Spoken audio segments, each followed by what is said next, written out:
In early 1957, the collaborative team that produced West Side Story, choreographer and director Jerome Robbins, playwright and screenwriter Arthur Lawrence, composer Leonard Bernstein, and lyricist Stephen Sondheim were facing a crisis. They had written a show nobody seemed to want. In that period, musical theater was considered a diversionary genre, and potential sponsors were put off by the musical story about racial strife and gang warfare. Bernstein later noted that the idea of ending the first act of a musical with two corpses was considered reprehensible. One producer signed on for a time but backed out due to worries about financial viability, the lack of a big-name star to carry the piece, and the difficulty of restraining the creator's artistic demands. In desperation, Sondheim called a young friend of his named Hal Prince, who would go on to produce some of the most celebrated musicals of the 20th century. Prince saw West Side Story as an opportunity, and he jumped at it. The show was also difficult to cast. The collaborators' emphasis on realism, inspired by the precepts of method acting, dictated that everything happening on stage must be seamlessly integrated with the story. No single personality, song, dance, or piece of text would exist solely for presentational purposes. Thus, they were seeking actors who could simultaneously sing difficult music, dance, and act well, and pass as contemporary teenagers. They also had to accept an incredibly demanding rehearsal process that was defined by Robbins' ruthless attention to detail, which created a work environment that was often psychologically and sometimes even physically brutal. By the time the musical opened on Broadway on September 26, 1957, the collaborators felt they'd created something truly groundbreaking. But of course, what's extraordinary in art isn't always immediately popular. The show had a decent initial run of 732 performances, but sellouts were rare, and each night about 100 patrons walked out because of the musical's subject matter.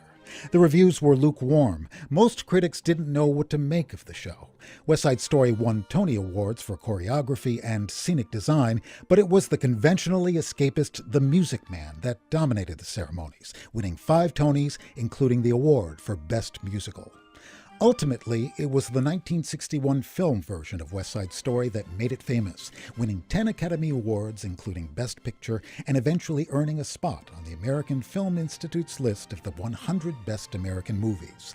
Its appeal has been so broad that even now, it's likely that not a day goes by without the show being performed somewhere around the world. According to Music Theatre International, there have been at least 40,000 different productions of West Side Story since its original Broadway run, in languages ranging from German to Japanese to Serbo-Croatian.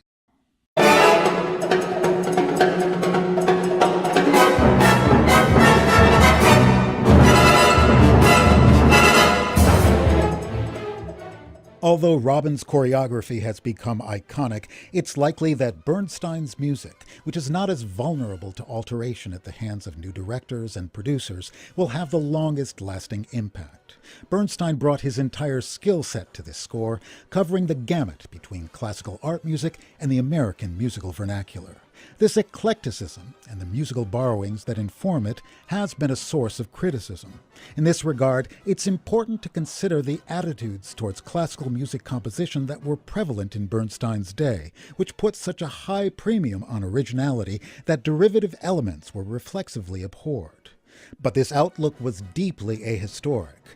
Every composer stands on the shoulders of their predecessors, and the works of the greatest masters are filled with passages that can be plausibly connected to pre-existing works. The eclecticism of Bernstein's music for West Side Story isn't a bug, it's a feature. His natural passion for a wide variety of music enabled him to write convincing-sounding bebop for the Jets and Latin music for the Sharks, to employ the leitmotif technique of Wagner throughout the show, and even to derive the score's defining 3-note motivic kernel from the blast of a shofar. And yet, in Bernstein's hands, this compilation of elements doesn't become a cultural and stylistic hodgepodge. Rather, this diverse aesthetic fully reflects the multicultural reality of America and provides a captivating example of American artistic capabilities that will thrill us for years to come.